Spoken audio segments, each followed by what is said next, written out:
Putin starts his own Eurovision. The Laundry War of Amsterdam. Right, that's it. Get in the tiger cage. All this and more on this week's episode of News Sensation.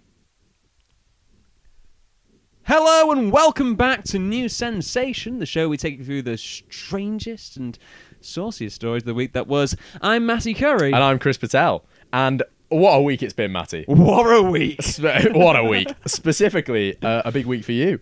I mean, a big week's a stretch. It could emerge to be a big week for me. But right now it's been a week of rot. Of lounging and of slowly degrading myself And sowing seeds in certain areas. Seeds, wetting worms, as they say in the fishing game. Oh dear. Apparently the top headline this week for Chris Patel is the fact that I downloaded Hinge for the first time. This is really exciting to me. Yeah, so if you see me on there, leave me alone. No. Yeah, female listeners, email listeners, email in tips for Matty's profile. Honestly, yeah, that'd be quite cool. But I love the implication that there's any female listeners besides our respective mums. Well, for any female or indeed male or any other listeners who are tuning in for the first time, we are a news podcast, which, as Matty said, brings you the most interesting, weird, wild stories from the week in news. Yeah. And if you have any of those stories, you can actually email in at newssensationpod@gmail.com. That's newssensationpod@gmail.com. You can also find us on our socials at News Sensation on Instagram and at News Sensation Pod on TikTok, where you can harass us in the DMs saying, if Matty really wants to be the sex pot he claims to be, then here's the way to do it. Sex potted. We're going to have to change that rebrand. We've got to change it. Rebrand. Is it your first time on the apps? Yeah. I confess, I've never been on the apps. So well, this is the thing. What should a first timer know? Well, my experience has been that it is actually just as bad as everyone says it is. Right. No, hellscape. It's a little bit of a hellscape. The thing is, you've got to learn to navigate it, right? And I think the first thing to do is to really set up your profile in a way that the way you would like to see a profile set up. Because then you kind of have an understanding in your mind of what you're looking for from someone else's profile. You're looking for yourself. Well, not really looking for yourself. You're looking for somebody who I guess you're looking for something that's ideal to you. Right? Rather than ideal to somebody else. I think I've been critiqued actually already by some of my friends who have been on the app with me, or sort of looked over my shoulders as I was using it and kind of gone, oh, you're very selective. They're like, you're just skimming through people, you kind of whatever. And I'm like, well, my aim with the apps is different to some people. I think some people are always you want to find hot people. Well, very selective. I've rejected some very, very beautiful women. Which is to say that it's not like they approached me and I rejected them. It's just that you kind of slip through. But they just don't have a bad movie that they will defend to the death. Exactly. You realise that's one of my prompts. Yeah. He knows. But no, I think for me, one of the things is it's I'm looking for something that kind of moves me in some way, you know? And whether that's from the prompt or from the picture, and actually it's a combination of both, that's what you've got to do. I think anyone who kind of plays a numbers game and kind of goes, oh, yeah, well, I mean, I would have a conversation with this person, maybe, throw it out there, or kind of go, I just throw my hat in the ring for there. I don't really see the point, because I don't feel like you're making efficient use of your time, your limited likes, and their time. I think you just kind of going about it in a weird way. And also, you don't go into you've got to imagine it like a club. You don't walk into a restaurant or a club and go in there and kind of run up to every single girl you see and kind of go, you're pretty, you're pretty, you're pretty, you're pretty. Because it's just, shit, I need to change my. You've got to change your strategy. I've tactics. Seen you do this. I remember the Mayball. This is fake news. Fake news. But Matty, if you manage to get a date by May of next year, then you could have a Eurovision date. Oh, it would be beautiful. But actually, I care far more about alternative Eurovisions. But who doesn't love Eurovision? I mean, I know I do. I've got a party trick. I can name. If you pick any year from the 2000s, as in the 21st century, I can tell you the winner, the song, and the country. 2006. 2006 was Lordi Hard Rock Hallelujah from Finland. Oh, I shouldn't have said that one, because Hard Rock Hallelujah is a famous one. Give me one more, and then we'll get teed up with this 2011. Story. 2011 was Running Scared, Azerbaijan, Ellie and Nikki. Terrible. Don't bother. Hard Rock Hallelujah is fun, though. But next year's Eurovision Song Contest, as you may have heard, is in crisis. Ooh. So countries are once again protesting Israel's participation. Yes. Because the country's committing the genocide in Palestine. Mm-hmm. In case you missed that. Even the UN is just sort of like, yeah, well, you know. Yes, they've become the umpteenth body to reach that conclusion this week. And the national broadcasters of Ireland, the Netherlands, Slovenia, Iceland, and now Spain have all said they'll pull out if Israel is allowed to compete. And Belgium says they'll decide once they know whether Israel will be included. But this year, there's an alternative. And it's even weirder than Eurovision. It's the Soviet version, Intervision, with one contestant who's rumoured to be Michael Jackson's son. No. Yes. Well, no, but no is the right answer.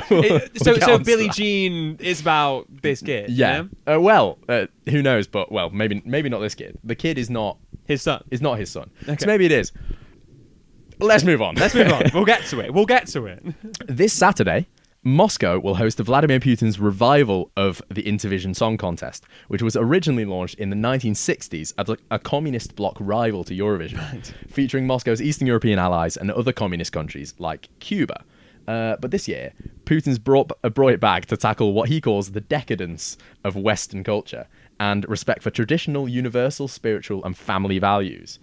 So you've reported on this before on the show. We have. We've talked about how Putin has banned Sex and the City, Harry Potter, and Game of Thrones because it says they promote child-free ideology. Yeah, I'm still furious that my elevator pitch for a new Russian TV series starring a woman who is desperately trying to hook up with somebody fresh out of prison before they're sent off to war has not been picked up by RT or any of the other. And that's really good. I think that can go in the old show reel. Who do I get to play? Do I get a cameo? You're my Carrie.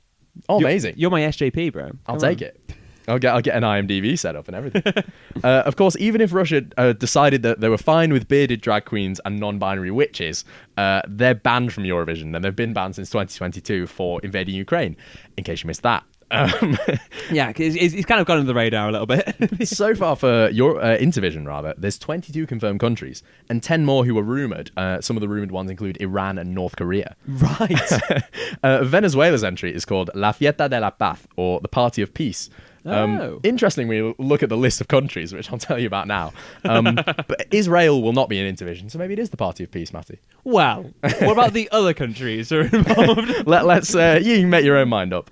So from Europe, we have Russia, Belarus, and Serbia. Okay. From Asia, China, India, Saudi Arabia, Qatar, Kazakhstan, Kyrgyzstan, Tajikistan, Uzbekistan, and Vietnam. Right. What a mix. A real mix. Asia's highly represented. From Africa, we've got Egypt, South Africa, Kenya, Ethiopia, and Madagascar. Right. And so I presume King Julian is their entrant. And from the Americas, we have Brazil, Colombia, Venezuela, Cuba, and the USA. Wait, what? USA in a Soviet song contest. They're being represented by R&B singer Brandon Howard, who's been rumoured to be Michael Jackson's biological son. Oh, so here it comes. Now, I thought that Michael Jackson had a son beyond the Iron Curtain, was what those are suggesting. Or somewhere in Havana. But no, that's almost taken the wind out of the sails. It's entirely possible. Yeah. Oh, it's entirely possible. It's entirely possible. Disco Mike. But, but, that's such an odd mix of countries still. Because, Brazil, Cuba, the USA, and Venezuela all on one ticket. Yes. It's insane. It's kind of like... given the current situation. Yeah, Russia's mates plus BRICS. Plus, I can't explain why the US are there. Yeah, the US, famous allies of China. Yeah, they have kind of cooled down... I know it's warmed up, isn't it? It's got better. Relations with Russia have the US. Marco Rubio just posted about their national day. Yeah, yeah. But one of Trump's best buddies has just been locked up in Brazil. Yes, of course. Yeah. So there's that, and also he's just sent warships to Venezuelan waters. Unfortunately, or is threatening to. Yeah, well, unfortunately, Trump can't be at the contest because he's here. He's here. He's here. He's queer. No, he's not. Well, let's face it. We've seen him on. Is it Wendy Williams? Yes. Where I will link this in the show notes. Where a woman is talking about her boyfriend of 10 years, and he goes, "NY boyfriend." Oh, so. Yes, Donald. So sassy. He is a drag queen trapped in a fascist body. He is indeed. But I feel like all fascists. Not all drag queens are all drag queens are fascists trapped in drag queen's body. No. I think all fascists are drag queens trapped in a fascist body. Come on, Mussolini. Like that big, the old like Italian fascist like headquarters, which had like a big face, which just said "C C C C C" across like the entire wall. Slay. Yeah, it's like I think if come you on. got Mussolini up with his like musculature and his lips, you could have made him look like the masculine princess from Shrek the Third. Oh, so you're saying he's a drag king? Yeah, he can he can do it all. The hyper masculine performance of fascism. Write that down. Il Cuce, maybe. But let's talk about Michael Jackson's Il son. Cuce, that's ridiculous. Il Cuce is going to go right under the radar. In 2014, Brandon Howard, that's the R&B singer, agreed to be part of a documentary for filmon.com and agreed to give a sample of his DNA, which is stupid. Yeah, I would stop doing that. Yeah, don't do it. Unexpectedly for him, Filmon founder Alki David then announced that he'd obtained Michael Jackson's DNA separately and that he'd had the two tested and there was a DNA match. Oh. But there's no actual evidence confirming this. The sheet of DNA test results that purport to show it look like it was made on PowerPoint. We'll link it down below. Okay. They spell alleged incorrectly. They have a line that says probability of paternity 99.99999%. Yes, looks legit. And it's ridiculous. They have a logo on it that's ripped from the fourth Terminator movie. You just Google the DNA logo. Oh, I miss when this sort of schizo stuff was like just you'd find it on like filmon.com, like a rare like documentary with an alleged son of like Michael Jackson. Now this is like what they give Trump as a sort of press briefing. I mean, this Alki David guy is like, he's properly nutty. I mean, there's talk of putting him into a conservatorship, but he's most famous for grabbing a reporter's mic on the red carpet and farting into it. And he's also less famous, but probably should be more famous for having, I believe, having to pay the largest sexual assault payout in history. Whoa! $900 million. Whoa! So yeah, a massive sidebar about Alki David, to the sidebar about Michael Jackson's son, to the sidebar about Intervision. But we'll get there. Friend of the show, Akon, also, oh my God, he's back! Also believes that he is MJ's son. As in Howard is MJ's son. Howard, yeah. Akon doesn't think he's Akon. That would be an insane twist to that story. That'd be so great. Yeah, Billie Jean is Akon. Oh my God! Confirmed. Oh, Billie Jean's son is Akon. It's unclear, though, whether Brandon Howard actually thinks he's MJ's son or not. Some news sites report that he's claimed to be. Some say that he's never claimed to be.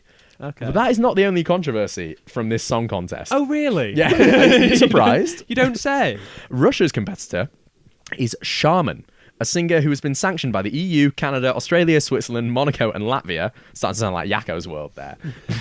For supporting the invasion of Ukraine. Right. Having listened to all the songs from this contest and considering his home advantage, I think he stands a good chance of winning.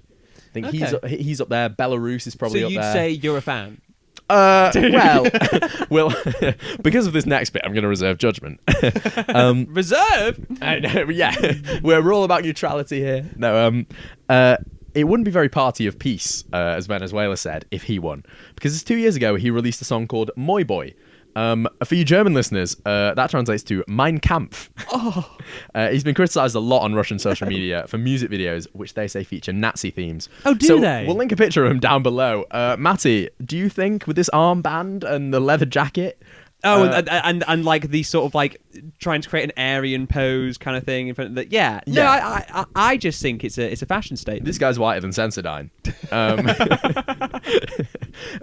So if you were thinking that Shaman would be all family values, not quite, because he's filed to trademark the term Yaruski, which means I'm Russian, and is one of his song titles, for a range of products that include sex toys and sex dolls. Right. Okay. Nazi sex dolls.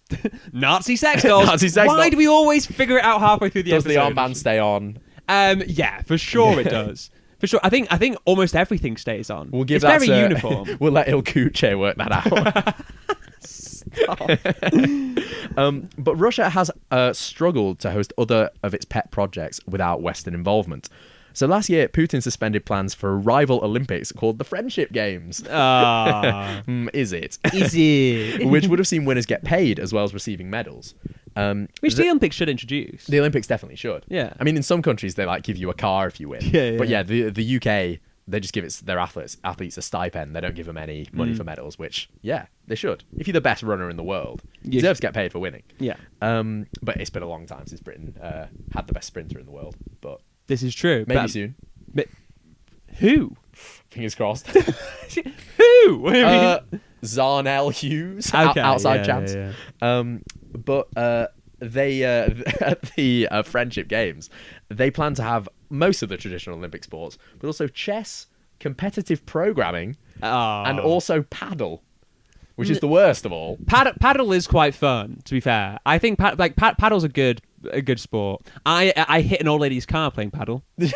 I managed to ping it over the top of the net, out of like the zone where the paddle courts were, and into the Mackey's car park below, where it hit an old woman's car. And bear in mind, if you hit a ball in paddle, it sounds like a gunshot. Poor Doris was terrified. Paddle is in the same place in my brain as pickleball. I think it's fairly similar. Yeah, I'm anti-paddle. We'll have a paddle debate at some point. We'll have a paddle match for who likes paddle more. But they might struggle with Intervision too. So Russian authorities have now put out social media adverts saying they'll pay audience members to turn up with a guaranteed invitation and an extra £56 if they attend a dance flash mob for 13 hours. What?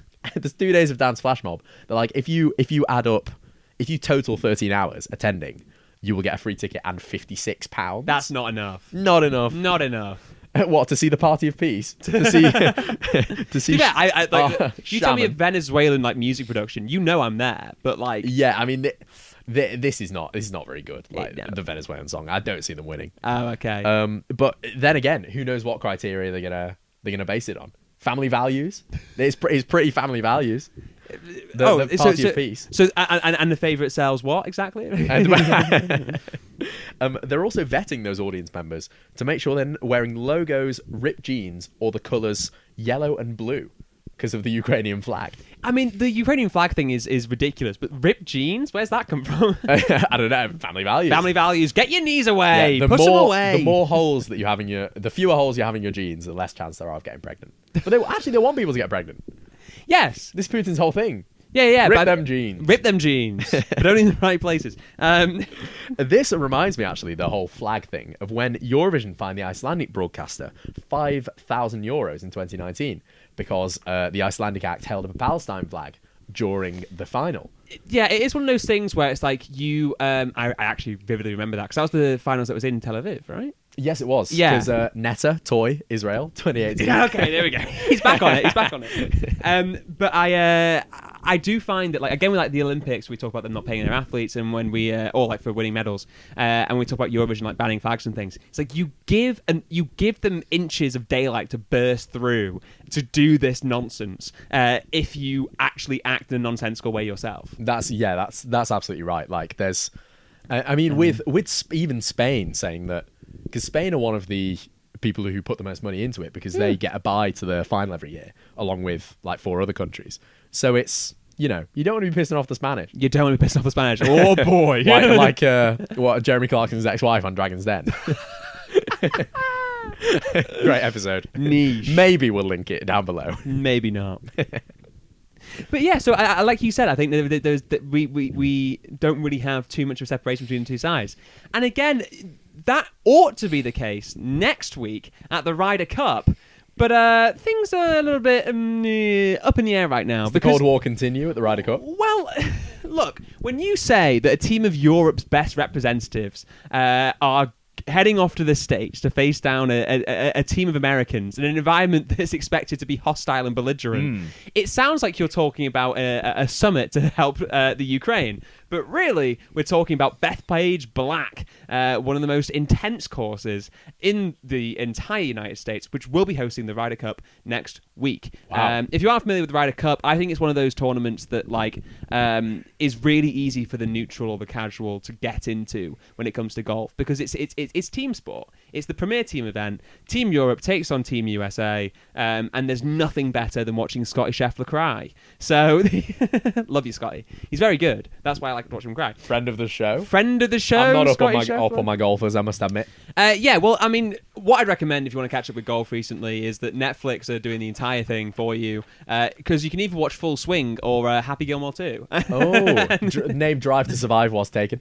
Yeah, well, it was indeed. And also, dude, To stay put. Speaking... Shut up. Speaking of, the one thing I've discovered on Hinge that like really drives me nuts. I've always had a Women? Yes, I've always had a presiding theory that like it was just Southern women who were obsessed with F1. And then like By Southern, creeped, like Southern UK. Southern UK. Yeah. But then it creeped into it was creeping into the north a little bit. My God, so many people have as their top prompt. It's like, oh, what did you do on Sunday? Watch the F1. This is good because it's a immediate filter. Because I hate F1 too. Yeah, it's immediately. Yeah. So if you have been listening to this, kind of going, you know what, I'm falling for Matty by the minute. Maybe I'll try and hunt down his Hinge. And you love the F1, don't bother. If you tell me that you saw what's his face, Lando Norris. Yeah, Lando Norris doing the F1 Secret Santa on YouTube. Then do not. So I really think Charles Leclerc's really yeah, okay. Yeah, great. Unpopular opinion there. Unpopular opinion. Now, but the point is, the one cool thing that F1 has really pushed for is driving simulators, right? You know, those ones you can go into, you like, sit down, and it's like, whoa, and I crash immediately because I can't drive. Not to be confused with the ones where you can brake check the 16-wheelers. Yeah. Those driving simulators. Those are fun as well. But golf is now entering into the world of simulation. You already have those sort of like ones you can go to that are canopies, and like you smack the ball at the sort of projection and it shows you how far it goes. Well, along those same lines, captain of Team Europe Luke Donald has been distributing VR headsets to his side ahead of Bethpage because they're worried about the intensity of let's just say abuse they might be getting from this sort of rowdy New York crowd out on Long Island. Now, Rory McIlroy said that he was asked, how far do you want this to go? Which is never what you want to hear anyway. And he coolly brushed it off with, well, go as far as you want. When pressed on what then entailed for McIlroy, he said, you don't want to know, not for publication. So they're sat there in their preparation, just having abuse hurled at them through VR headsets, which is also how we prepare for our social media posts. Oh yeah, yeah. We have our VR headsets. It's just gammon, pure gammon, weirdos. Yeah. Pure unfiltered gammon. Can I get some egg and chips with this? Gammon blur, you know. But you know, McIlroy has downplayed the tensions heading into next week. He said that the team might get to the course and find that it's not as bad as they thought it was going to be, partly because New York's diversity leaves him hopeful that those identifying with the European background might be willing to lend a little more support, and especially with Trump now threatening to remove federal funding for a lot of New York after the governor Hochul supported Mamdani in a recent press report. So what you have is actually quite a lot of tensions in Trump's hometown. But speaking of New Yorkers with European heritage, the PGA of America, the organising body of the Ryder Cup, are concerned about Trump's expected arrival. That's right, the president's attendance at the US Open final at Flushing Meadows saw the match delayed due to extra security measures put in place. So they're now bricking it, I believe is the correct golf term.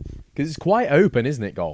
Like, if someone wanted to like do the UK thing and throw a milkshake on him. Oh yeah. Do you reckon they'll be able to get close enough? Milkshake distance? Maybe not. Not milkshake distance. He'll probably have a crowd around. Famously, the Americans sweep far harder than the UK sweep.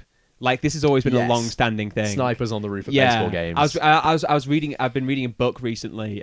Rory Carroll's "Killing Thatcher." Highly recommend it. It's a great book. Not Killing Thatcher, she's already dead. But the book itself, I recommend. And it did talk about how stunned our sort of special services were watching how the Americans would sweep Downing Street ahead of Reagan's visits. They were like, "This is ridiculous, guys. Calm down." But because of that, it causes massive delays. Now, with the Ryder Cup expected to host around 50,000 fans across its each day, that is, across it's 3 or 4 days, and tickets going for $750 a pop. Whoa! What if you attend the dance flash mob? Then it's $56. £56. You get 56 off that actually. So it's what, 696. Makes a dent. Makes a dent. And many looking to get in for the initial tee shots, because that's part of the thing. You up to the tee next, Scotty Scheffler, and he wangs one. Anyway, the PGA fears that Trump's arrival might spark some further delays. They've requested he get to the course for lunch and the Friday afternoon session, but Luke Donald has said that Trump wants to greet the players. Bloody hell. It will be a delay if he ends up playing golf with them, because he is bad. Well, not if he uses his Goldfinger technique. Oh, very true. You know, shaking out his assistant shaking out the little ball further down the line. I mean, it should be noted that like they can try and stop Trump as much as they want. Nothing seems to stop this man hitting the course. During our segment a few weeks ago, where we were talking about Trump potentially being dead because no one had seen him in days, where did he emerge? Virginia golf course. Yeah. And in the midst of this week's news, rather than attending the Charlie Kirk Memorial Service, where was he? A golf course in New Jersey. It's just the pure love of the game. Yeah. You're not going to keep him away from the Ryder Cup. He's been talking about the Ryder Cup for weeks. He cares about nothing more than he does about golf. And Exactly. I mean, we obviously saw him intermingling with Chelsea when they won the Club World Cup, much to their chagrin. And it seems inevitable that he's going to be presenting the World Cup, isn't he? Yes, like, yeah. personally, probably. Well, yeah, next year. That's crazy. Which, yeah, it's just awful to comprehend. It is I hated it enough when it was Salt Bay. Basically, Salt Bay makes less sense. It will either be Trump or JD Vance, who are massively involved in that trophy presentation, and both of those things send shivers down my spine. Yeah. Game's gone. Game's absolutely gone. Game's gone.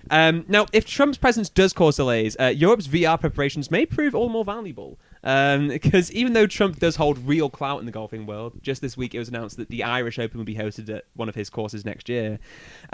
His popularity in the golf world will not prevent him from suffering the same fate that many do when they prevent a New Yorker from getting on with their day. You do not make a New Yorker pay $750 to wait around. They'll let you hear about it. So perhaps it is the commander-in-chief doing his boys a favour, riling up a hot crowd to keep the Europeans at bay. And we know he likes to put the Europeans in tense situations. Speaking of a tense situation that's unfolded this week, a trio that calls himself an African tribe have been ordered to leave private land in Scotland, but they're not giving up without a fight, Matty. Ooh, clans versus tribes here. Well, the African tribe calls itself the Kingdom of Kubala. Great name. I don't know where that comes from, but great name. Yeah. The three members are Kofi Ofe, who's 36 and originally from Ghana. He goes by King Atahehe. Yeah. Gene so do I actually. That's that's my Hinge profile name. King Hinge. Yeah. King Hinge. King Cringe of Hinge. More fitting. His queen is Jean Gasho, 42 years old, from Zimbabwe. Goes by Queen Nandi. And they also have a so-called handmaiden called Cora Taylor, who is 21 from Texas. And there's a picture of them here. We will we'll link that in the show notes. It kind of gives you an insight into the dynamic of this. So we've got King, Queen, Handmaiden. I'm not one to kink shame. Well, I mean, as kinks go, this is elaborate. Yeah. King Atahehe and Queen Nandi first arrived in Jedburgh in the Scottish borders in the spring of this year and set up camp on the hillside. Taylor, who's the handmaiden, joined them later. And then in July, the three were evicted from the land. Then they moved about a mile away to a woodland. Okay. And started camping on privately owned land. So last Monday, they were instructed to leave their encampment. And then on Friday, because they ignored that, Sheriff Peter Patterson issued an eviction order. The deputy leader of the Scottish Borders Council, Scott Hamilton, said, "We can help them, but we won't sit back and let them break the law." While the king said... The king? King Atahehe. Sorry. It's hard to say. It's a tongue twister. We bend the knee. Well, wait till what happens in the rest of the story. Oh no! I don't think he's the hero that we've been looking for. But he says, "We are not afraid of whatever the so-called court, has granted." He doesn't respect the jurisdiction of any court, Matty. Well, this is his kingdom. Exactly, the Kingdom of Kubala. He's also said the group had, he being the deputy leader of the council, said the group had alleged on social media that the community were prejudiced against them, upsetting a lot of people in the area. To be fair, it's not something you see every day. A self-styled African tribe in the Scottish borders. Yeah. It begs the question, why? Which will kind of answer later, but not why we really. don't see them more, or why? Why Scotland, of all places, to build a wild encampment? It's beautiful. It gets bloody cold. Yeah. I mean, it's all very well and good setting up there in the spring. Spending July there, just kicking back. Honestly, they could just wait for it to get to autumn and winter. They'll leave on their own dollar. They'll be out. Well, the sheriff wants them to leave sooner than that, Matty. Okay. On Tuesday morning, sheriff officers and police dismantled the camp. So the trio just hopped over a fence and set up a new camp a few meters away. As is always the way when you do that. The king said, "I heard them speak, but I was only listening to the Creator, who said, 'Move to this side and praise my holy land.' We do not need permission or maps, for everything is given to us by the Creator. Sounding awfully familiar. But the trio said Jedburgh was promised to him 3,000 years ago. Well, Matty, you'll realise just how apt that joke is when we turn the page. So the trio said they were reclaiming land that was stolen from their ancestors 400 years ago. Right. The king said that a house in Jedburgh, where Mary Queen of Scots stayed for a month in 1566, is his birthright. Sorry? It begs the question, why are you not trying to live in the house? But, like, why camp on the hillside? And then, are you soft launching new colonialism? He said, Mary was my ancestor. It belongs to us. Okay. Now, that remains to be seen. I've not actually dug through the family tree. As he pulled out the PowerPoint with the sort of 99.999% chance and the Terminator symbols, yeah. They don't even have Wi-Fi, so it might be tough. Oh, that's true. The tribe has more than 100,000 followers on TikTok and Facebook. So if you're watching, let us know your secrets. Yeah. Maybe it's starting a cult. Tell your followers, check us out. Yeah. They've received worldwide media attention, including New Sensation. We're worldwide. But their history as a trio has been full of drama. So Cora Taylor, who is the 21-year-old handmaiden, fled Dallas, Texas with her 1-year-old daughter to join the so-called king and queen. Oh, no. Who she'd been messaging for months on TikTok. So back in Texas, she was a Five Guys waitress. And she also worked at a gas station. And her family described her as a church-going child. Okay. But according to her aunt, Cora then tried to get her then boyfriend to come with her to live with the tribe, but he thought it was all too weird. Yeah, Understandably. What, you don't want to live with King Atahehe? If your prompt says come with me to live with King Atahehe, I'm gonna think twice. I'm gonna think I'm going, but I'm gonna think twice. I'll send a rose. Unfortunately, those two, it wasn't a love story because they broke up.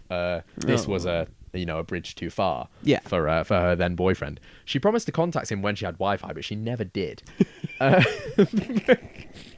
So maybe she might. Of all the creative ways to ghost, you're going to have to learn these. I'm going to learn this. I'm taking notes. The move shocked her friends and family who didn't know about it, and her mum has pleaded with her to return home to Dallas. The family see the tribe as control freaks. Her aunt believes Taylor only has a 6-month tourist visa, so she might have to leave by November anyway. Okay. And Cora says that even though she misses some parts of American life, she's happy and doesn't want to go home. And she's even accused her family of long-term sexual abuse, which they deny.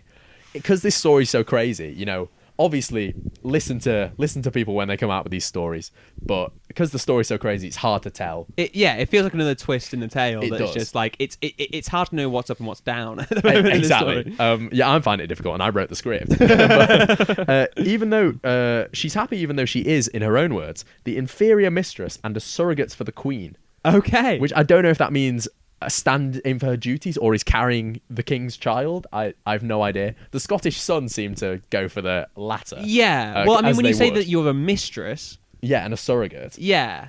It does start to raise some eyebrows. You're a concubine away from just admitting that you're a concubine. Well, she has to look at the so-called king for approval before she can speak. That's a rule of the kingdom of... Again, I'm not going to kink shame. Yeah. Right? Do your thing, man. Maybe we should start. Maybe we should start. Kofi, the king, is getting a good deal out of this, basically. His explanation is that the tribe believes in submission.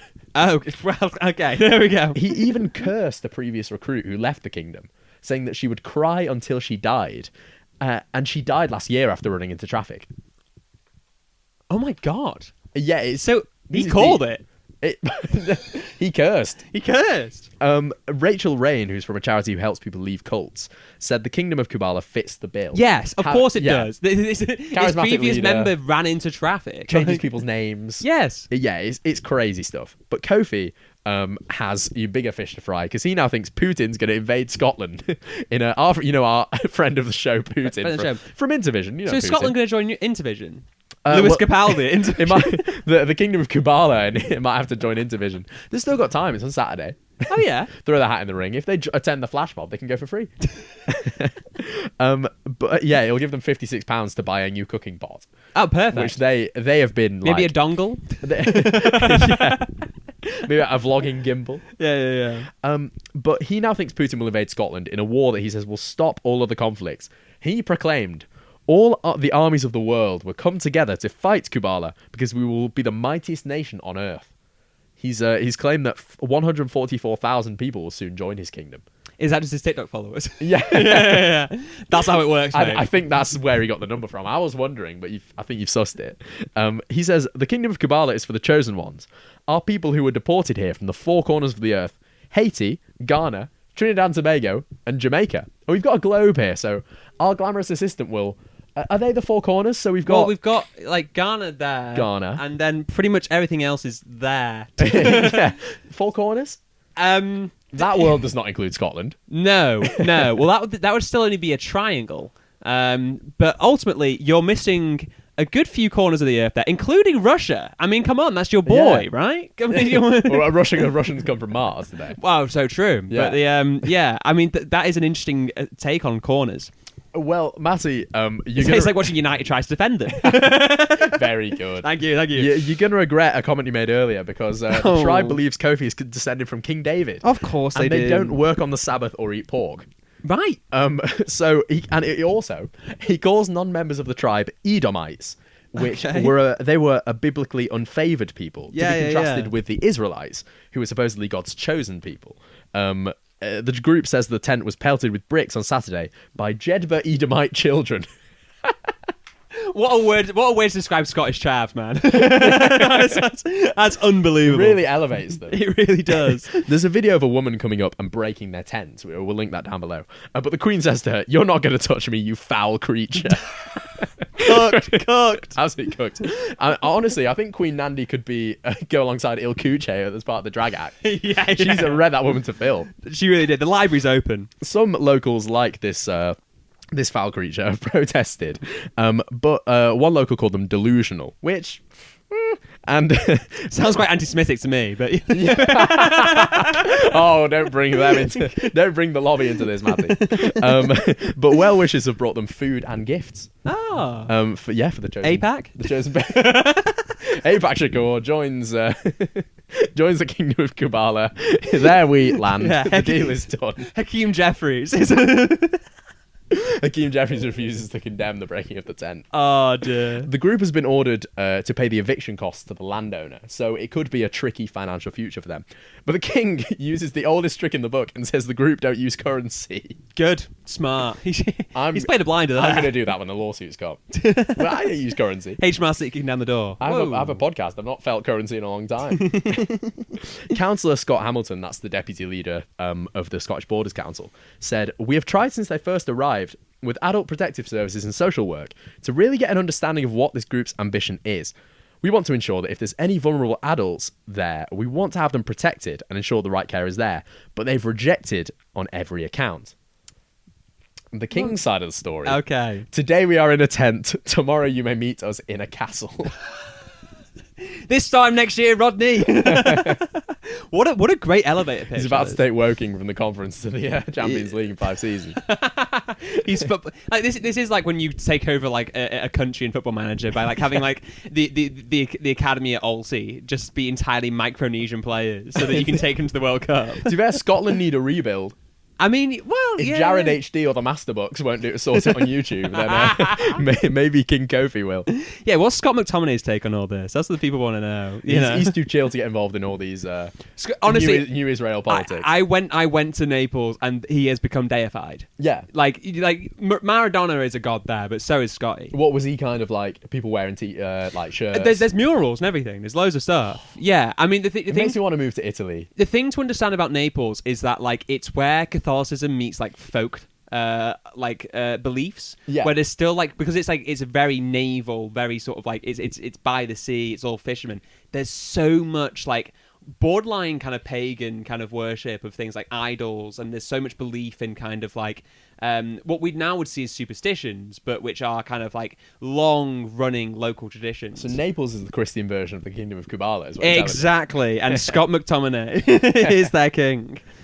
Moving over to another corner of the world that King Kofi didn't account for, Matty. Yes, true. A corner of the world that is well represented on this podcast. It is. And in a week, it should be pointed out, where one of the main stories I found from India is that the IIT, the Indian Institute of Technology, has developed a new drug to help battle leukemia that is like a lot safer in terms of side effects. So that's really, really good news I wanted to throw out there. there is a different story on the news that's like entirely different. You wanted heartwarming stuff? Win you sensation. Win you sensation. Get out of here. 2025 has been a pretty big year for India's tigers. And this week, the question that was on everyone's lips in a year full of questions was, sorry, what? Because forest officials at Bandipur National Park were locked in a cage for failing to capture a tiger. Which I think we need to do as politicians more. I mean, I think, is it also Italy? There's somewhere on the continent where every year a politician of the local council is dropped into a river in a cage if they're seen to be the worst local politician of the year. That's so funny. I'll root around for that and put it in the show notes. Yeah, it's very tongue in cheek. It's very like, it's like ducking stool without the misogyny. It absolutely is. Ducking stool with consent is a kink, guys. And we're not going to king shame on the show. So if you want to get trapped in a tiger cage, you go ahead. But the cage was set up with a calf to be bait 4 days prior to the incident, after the tiger was spotted near the village of Malapura. Now, apparently, the tiger ate the calf, walked away scot-free, and the officials didn't return until, again, days later to check if it actually ever got there. So as a result, the angry villagers locked them up. Now, their sentence was just 15 minutes. Other villagers, forest officials, and police turned up to let them out. But this was enough time for them to be ridiculed by their captors, who recorded them on their phones. The footage is fantastic. It's just a bunch of guys. Again, you know when people are trying to hide their face on the camera? Yeah. You'd think it's like 2 or 3 people. It's not. It's a big cage full of 15 dudes. All in their clobber, and it's camo clobber and stuff like that, and they've got their bandanas on. Why is there an empty cage? Well, maybe that's the problem, you know. Maybe they can't even see each other, never mind the tiger. But look, India does actually now have the world's largest tiger population. This is although the locking them in a cage is an isolated incident, tiger attacks and tiger sightings are a really, really big thing. Now, they have this world's largest population, despite having just 18% of global tiger habitat. Now, this is a density that really mirrors the fact that they have the highest human population density. So there are more than 3,600 tigers in India. That's 75% of the world's tiger population. 75% of the population, wow. 18% of the habitat. So that leads to a few issues. This is all thanks to a large-scale conservation effort that saw the country's tiger population double over the last decade. It's a real victory for tiger conservation. I thought it was cool that we reintroduced beavers this year. Tigers, cut above. Cut above. Now, this effort has meant that many tigers often exist outside habitat areas and alongside villages. Now, Karnataka, where the officials were locked up, is a region with a high density of tigers, and the chaos in Bandipur National Park is a sign of the conflict that arises from what's called land sharing. Now, this is opposed to land pairing, which is the separation of people from tigers. Land sharing instead requires this coexistence in conservation, as you could probably guess in the name. But questions are raised about whether tigers are up for it. Because, you know, are they famous for sharing land with each other very well? No. Now, in the other tiger-rich region of Uttarakhand, there were 26 tiger attacks in 2023, Whoa. including 17 fatalities. Now, when the National Tiger Conservation Authority was formed back in 2006, which is when Hardcore Hallelujah won Eurovision, of course, there was just 2 attacks, including 1 death. Now, some point to this suggests that the conservation of tigers is coming at the cost of the protection of locals. Manish Kumar of the Socialist People's Front in Uttarakhand believes that the government needs to understand the territorial needs of tigers and leopards as well, which is also a lot of attacks, to determine how many the region can actually support, with balance hunting used in response to resource and territory imbalances. Now, Kumar states, forest officials say, live together. This is impossible. When a tiger is hungry, he will eat you. And to be honest, he's got a point. A bit like the Kingdom of Kabbalah, you know, ultimately the whole world can come at their doorstep. But if they want to take you on, they'll take you on. Exactly. You know? And also, they're not very good neighbours. Yadvendradev Vikramsingh I think you've done well with that name. Yeah, Yadvendradev Vikramsingh Jala. Yes. It was the lead author. So good they named him twice. Shut up! Lead author of a study in Science earlier this year. With a capital S? Yeah. Science magazine. Oh, I thought Yeah. you meant a scientific study. It's a scientific study in the magazine journal Science. I'm nitpicking on air. You are nitpicking on air. I mean, you got Never me. nitpick on air. You got me on the so nice to named him twice angle, but you've now looked like a right mug. 1-1. 1-1. Park the bus. He was equally blunt in his own judgment. He said, "We lose 35 people to tiger attacks every year, 150 to leopards, and the same number to wild pigs. Additionally, 50,000 people die from snake bites, and about 150,000 also lose their lives in car accidents annually. It's not about the number of deaths. 200 years ago, human deaths from predators were a normal part of mortality. Today they're abnormal, which is why they make the headlines. In fact, within tiger reserves, you're more likely to die from a car accident than from a tiger attack." There are car accidents, and to be fair, the way they drive in India. Like, yeah, you'd expect there to be car accident anyway. I mean, this is the thing. If the tigers communicate a little bit better, they would be complaining about the drivers. It's like, I'm trying to cross the road through the conservation, and it's getting ridiculous now. I think a tiger might be more likely to die from a car accident than a tiger attack. In a national park. The dolphin was killed in a car accident. But Mr. Jala has a point, you know. Sorry, who has a point? Mr. Jala. What's his full name? He invented a Vigrazin Jala. Yeah! Come on! Patrick. He's three of the best. He's made them pay. He has a point. You don't get put in a cage of parking on a double yellow. You know? What if I've been really bad? No, I've been really bad. Sorry. No, I hated regardless, that. like, it could be argued that you absolutely should be put in a cage for being put on a double yellow. That would wipe out half the school rush every morning. We live in a town with far too many parents driving their kids to school, dropping them off, and then not moving where they should. Yeah, true. And so maybe that's what we should start introducing is tiger cages. My mum was telling me a story the other day. She had like a workman round, and he was saying that somebody was gone to pick their kid up from school, parked their Range Rover completely on some other guy's drive. Yeah. So when the guy shut his gate on the car, and this like angry dad came out and was like pounding on the gate and was like, it was like, "Give me back my car, little man, or I'll break these gates down." It sounds like the Queen. You look stupid. It sounds like Ronnie Pickering. No.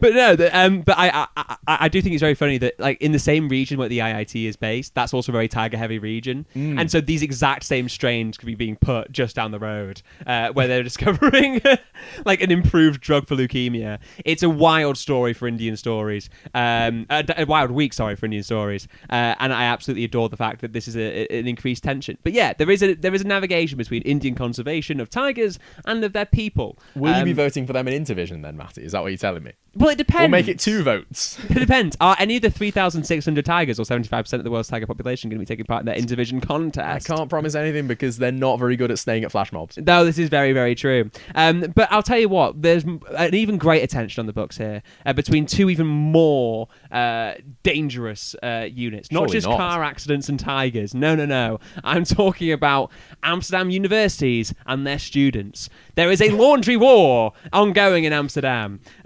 More than 1,200 undergrads at the University of Amsterdam are locked in a war of attrition with the Spinazzo campus laundry room. Spinoza, famously the most boring guy to ever pick up a pen. Yeah, Spinoza is...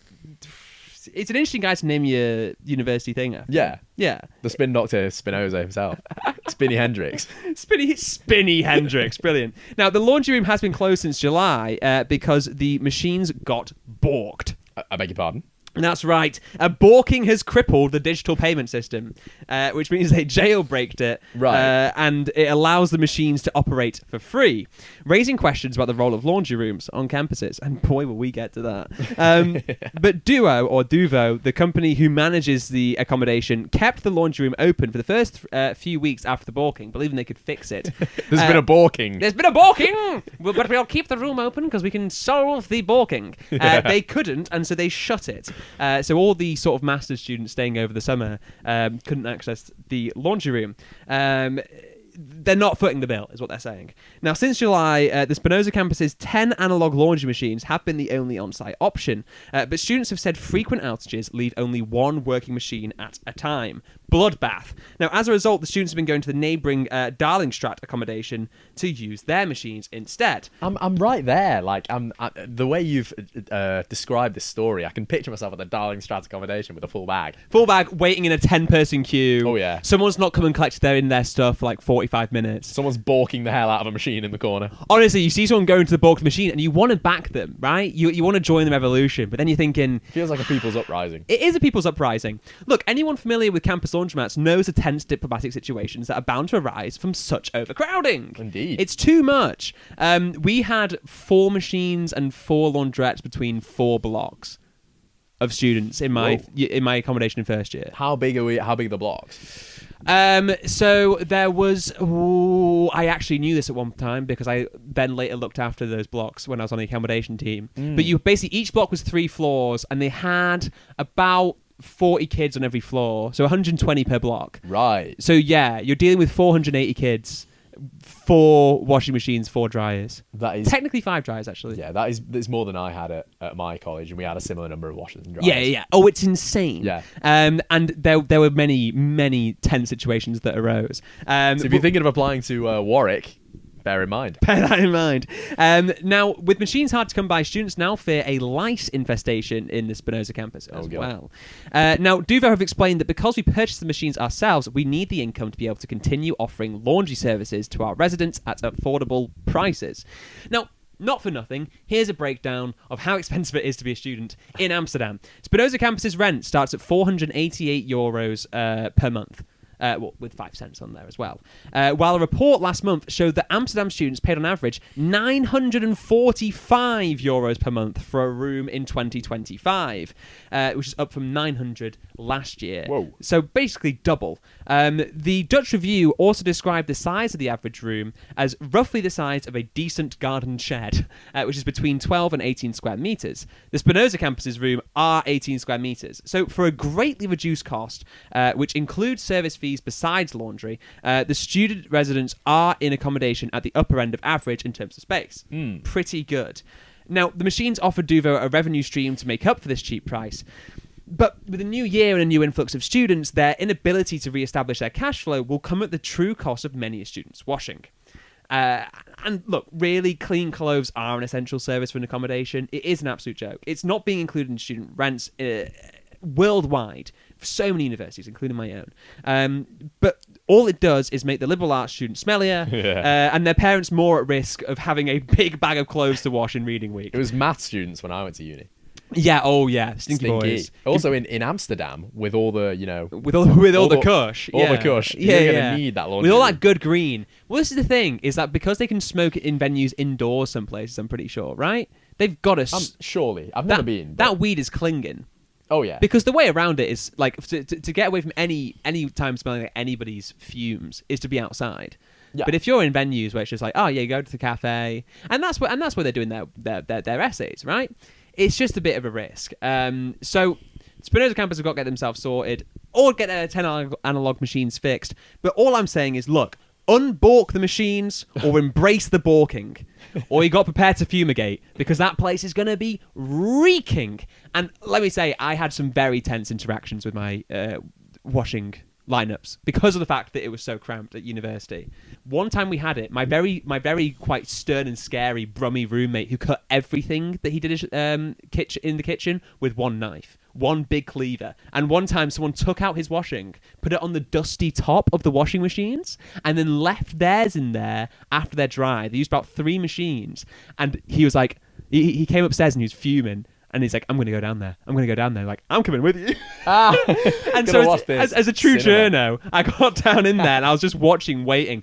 And he tore him a new one. I'm surprised he didn't go full Ed Gein with that cleaver. Honestly, I think if there was no witnesses, he might have done. Yeah. I was there also to save that guy from getting worn as a shirt. Well, while we're in the culinary world, we've had big news yesterday morning for you listeners. Ben & Jerry's is now just Ben's. Yes. Wait, is it just Ben's or is it and Jerry's? Ben's. Ben's? Because the co-founder of the ice cream company, Jerry Greenfield, has quit as the rift between him and parent company Unilever has deepened over Gaza. Jerry said that what made his work so important to him was being able to stand up for what he believed in. Mm-hmm. But he says he can't do this anymore at a time when, quote, our immigrants, women and... quote, our country's current administration is attacking civil rights, voting rights, the rights of immigrants, women, and the LGBTQ community. End quote. He's spot on. In 2021, Ben & Jerry's clashed with Unilever when the former said they'd stop selling ice cream in Israeli-occupied West Bank. And the brand has since sued Unilever over alleged efforts to silence it, and described the Gaza conflict as genocide, which is a rare statement from a major US company, it should be said. Yeah, it really is. Magnum Ice Cream Company, who are the division in charge of Ben & Jerry's, and I can only assume the division in charge of making Magnums so small. Why are they now so small? You can still get pretty big Magnums, but I mean, the glory days of Magnums were. Can you? You can. Not in charge of that kind of Magnums. Magnum ice cream. I know. I'm with you. I scream, you scream. We all scream for Magnums. I thought Ben & Jerry were just two well-hung guys. No. Well, sometimes I regret the jokes. So Magnum Ice Cream Company, who were the division in charge of Ben & Jerry's, and not the condom company, hosted an event in London Hotel this week to present its growth plans to investors. Not this week, a couple of weeks ago, ahead of a planned listing of the business. But the other founder, Ben Cohen, great name. This is why he was saying it's Ann Jerry's. Could be Ann Jerry's. Both of them are political. Protested outside the hotel, saying "Free Ben & Jerry's." Real. There's also a good advert, like "Free Ben & Jerry's." Free Ben & Jerry's. Where? And they're like, no. I mean, like, there you go. So back in February, Ben & Jerry's accused Unilever of demanding that it stops publicly criticising President Donald Trump. And in March, the company fired Ben & Jerry's CEO David Stever, and the company says that was because he was too politically outspoken. Now, before this list, I'm gonna take a sip. Yeah, you've got of liberal tears. He's got to lubricate. Magnum's got a lot in store for him. Oh no, I'm in danger. I'm surprised, is all I'm going to say, that Unilever will think this will tarnish their public image. Because here's a few of their career highlights which you're going to go through. Selling salmonella-tainted cornflakes in Israel, despite initially denying that they had salmonella in them. They were like, no, we checked for that. What's that behind your ear? Oh, it's not salmonella. Trying to pressure Sri Lankan influencers into promoting skin lightening creams. Oh my god. They sent them as part of a free package. And then they were like, no, I don't believe in this whole concept. They launched a pressure campaign. Dumping tons of toxic waste in India, which a factory workers union says caused fatal mercury poisoning in 45 workers and 18 children. What? Mental. From a thermometer factory. Oh my goodness, yeah. Child labour, forced labour and deforestation caused by their palm oil suppliers. Yeah, palm oil. Did you say palm oil? I mean, yeah, it was palm oil. Yeah, I should say not Unilever themselves whipping the kids, but their suppliers. Yeah. Involved in some and similar look, practices. we're not saying that Unilever is directly responsible for the death of orangutans. Being the 5th biggest plastic polluter in the world in 2019. Wow. You'll never sing that.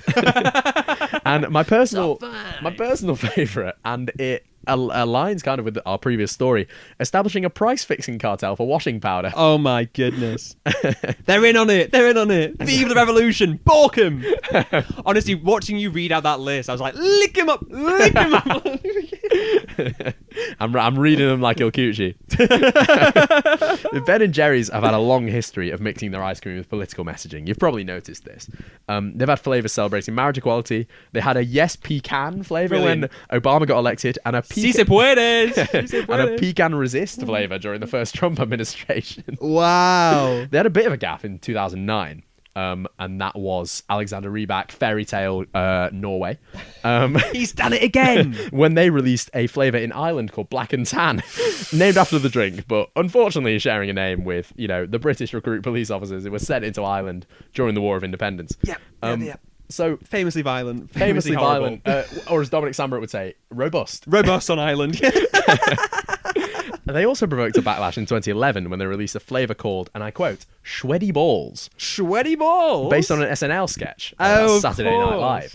The conservative Christian group American Family Association protested it, saying it was too explicit for store shelves.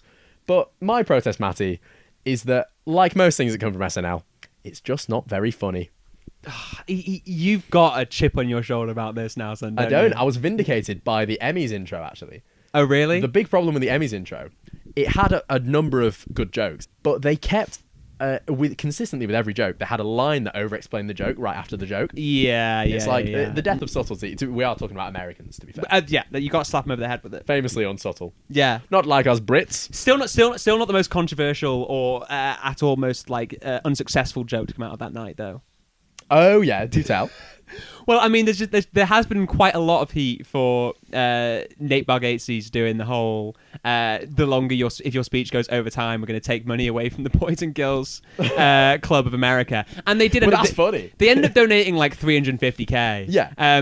But like there was something a little bit fucked up about people doing their emotional speeches, and then like in the bottom corner you're seeing money drain out because they had a counter alongside. Wait, it actually did? No, I mean in the end they kind of like reversed it and went, "We're going to give $350,000 or whatever." That is quite funny. Yeah, but just at the time it was just sort of like, ooh. Wrap it up, guys. You don't want Adrian Brody on your hands. Well, to be honest, we're a pair of yappers to talk, aren't we? We are a pair of yappers. We hope you've enjoyed us yapping this week. And if you're watching on YouTube or Spotify, please do hit subscribe.